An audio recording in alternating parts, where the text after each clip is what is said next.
থাইল্যান্ডের সাগর থেকে আবারও একটা ঘূর্ণাবর্ত ধেয়ে আসছে বঙ্গোপসাগরে। বঙ্গোপসাগরে এই ঘূর্ণাবর্ত প্রবেশ করার পরে আবারও ভারী থেকে অতি ভারী নিম্নচাপে পরিণত হবে। দক্ষিণবঙ্গে আবহাওয়া দপ্তর আবারও ভারী থেকে অতি ভারী বৃষ্টির সতর্কতা জারি করেছেন। আবহাওয়া দপ্তর জানিয়েছেন যে আবারও মুষলধারে বৃষ্টি হতে পারে।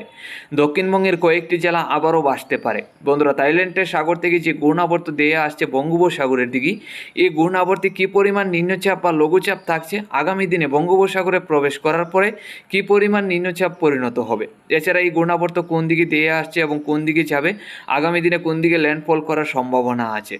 এখনও পর্যন্ত আমরা যেটা দেখতে পাচ্ছি, বঙ্গোপসাগরের মধ্যে তেমন ঘূর্ণাবর্ত বা নিম্নচাপ নেই। আগামী দিনে থাইল্যান্ডের সাগর থেকে ঘূর্ণাবর্তটা দিয়ে আসছে।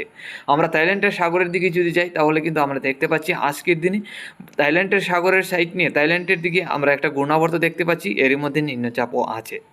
আর এই নিম্নচাপ এবং ঘূর্ণাবর্তটা আগামী দিনগুলিতে দেয়া আসছে থাইল্যান্ড হয়ে মায়ানমার হয়ে মায়ানমারের যে উপকূল রয়েছে বঙ্গোপসাগরের, এই উপকূলের দিকে বঙ্গোপসাগরে প্রবেশ করবে।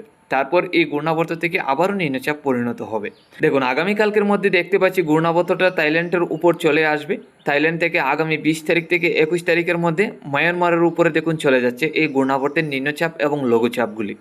তারপর মোটামুটি মায়ানমারের উপর যখন থাকবে, মোটামুটি ঘূর্ণাবর্তটা থাকবে বা আবহাওয়ার গতিবেগও আমরা দেখতে পাচ্ছি হাওয়ার প্রায় 30-40 কিলোমিটার কাছাকাছি। 22 তারিখ সকালে যখন মায়ানমার থেকে বঙ্গোপসাগরে চলে আসবে, তখনকার সময়ে এই ঘূর্ণাবর্তের নিম্নচাপ আরও বাড়বে এবং গতিবেগ কিছুটা বাড়বে।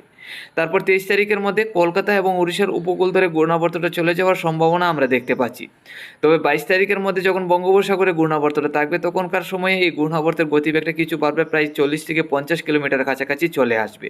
এর মধ্যে ভারী থেকে অতি ভারী নিম্নচাপ। তবে এখনও পর্যন্ত দেখতে পাচ্ছি এই ভারী থেকে অতি ভারী নিম্নচাপ কলকাতার মধ্যে থাকার সম্ভাবনা আছে, কলকাতার মধ্যে যাওয়ার সম্ভাবনা এই ঘূর্ণাবর্তটা। দেখুন, 22 তারিখ সকালের মধ্যে মায়ানমার হয়ে বঙ্গের পূর্ব এবং দক্ষিণের উপকূল ধরে থাকবে, তারপর আস্তে আস্তে উত্তরের উপকূলের দিকে এগিয়ে আসছে। তো আমরা যেটা দেখতে পাচ্ছি, 22 তারিখ বিকালের মধ্যে ঘূর্ণাবর্তটা কলকাতার উপর ল্যান্ডফল করবে।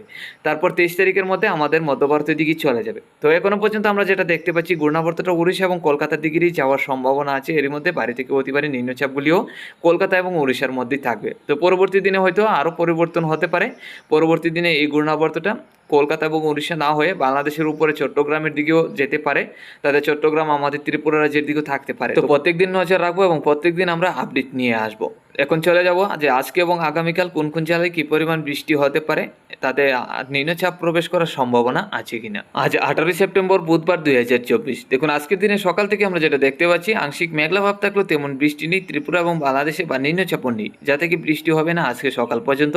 মোটামুটি পরিষ্কার থাকবে ত্রিপুরা, বাংলাদেশ, উত্তরে শিলিগুড়ি, আলিপুরদুয়ার, গুয়াহাটি, আসামে শিলচর, করিমগঞ্জ, হাইলাকান্দি জেলাগুলি সহ। তবে মায়ানমারের মধ্যে কিছু নিম্নচাপ আছে, আর এই নিম্নচাপগুলি আজকের দিনে প্রবেশ করার সম্ভাবনা আছে। দেখুন, আজকে দুপুর থেকে বিকালের মধ্যে হালকা থেকে মাঝারি বর্ষণ হওয়ার সম্ভাবনা আমাদের ত্রিপুরা, ঢাকা, কুমিল্লা, তারপর খুলনা, বরিশাল, চট্টগ্রামের দিকে। এইসব জেলায় হালকা থেকে মাঝারি বর্ষণ থাকতে পারে। আসামে শিলচর, করিমগঞ্জ, হাইলাকান্দি জেলাগুলির মধ্যে হালকা থেকে মাঝারি বর্ষণ হবে। তো দুপুর থেকে সন্ধ্যা রাত্রি পর্যন্ত এই বৃষ্টিটা থাকার সম্ভাবনা আছে। তারপর মধ্যরাত্রির মধ্যে গেলে আবারও পরিষ্কার। তারপর আগামীকাল সকালের মধ্যে গেলে আমরা দেখতে পাচ্ছি আবারও কিছু নিম্নচাপ থাকার সম্ভাবনা, তাতে ঢাকা, কুমিল্লা, বরিশাল, চট্টগ্রাম এবং আমাদের ত্রিপুরা রাজ্যের দিকে কিছু বৃষ্টির সম্ভাবনা আছে। এছাড়া বাকি জেলাগুলি পরিষ্কার থাকবে। দুপুর থেকে বিকালের মধ্যে আংশিক মেঘলা ভাব থাকলেও তেমন বৃষ্টির সম্ভাবনা নেই। তবে আগামীকাল দুপুরের মধ্যে দেখতে পাচ্ছি 35 থেকে 34-এর কাছাকাছি চলে যাবে তাপমাত্রা, বাড়ি থেকে অতি ভারী গরম থাকবে। তো আগামীকাল কিন্তু তেমন বৃষ্টির সম্ভাবনা থাকছে না। আমরা যেটা দেখতে পাচ্ছি, সকাল থেকে কিছুটা বৃষ্টি হবে, তারপর দুপুর থেকে বিকালের মধ্যে আংশিক মেঘলা ভাব থাকলেও গরম বাড়বে, তেমন বৃষ্টির সম্ভাবনা নেই। তারপর 20 তারিখ সকালের মধ্যে গেলে আবারও কিছু নিম্নচাপ প্রবেশ করার সম্ভাবনা আছে, যা থেকে 20 তারিখ সকালের মধ্যে বাংলাদেশের উত্তরে সিলেট, ময়মনসিংহ, ঢাকা, কুমিল্লা, আমাদের ত্রিপুরা এবং চট্টগ্রামের দিকে হালকা পাতলা আংশিক মেঘলা ভাবের সাথে বৃষ্টি হতে পারে।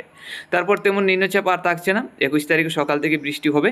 তারপর 22 তারিখ থেকে তো ঘূর্ণাবর্তের কারণেই নিম্নচাপ থাকার সম্ভাবনা আছে, বাড়ি থেকে অতি ভারী বৃষ্টি হতে পারে, আবারও বন্যা বইতে পারে ত্রিপুরা, বাংলাদেশের উপর। তো পরিবর্তন হয়ে যেতে পারে ঘূর্ণাবর্ত। প্রত্যেকদিন আমরা আপডেট নিয়ে আসবো, পরবর্তী দিনে প্রত্যেকদিন নজর রাখবো।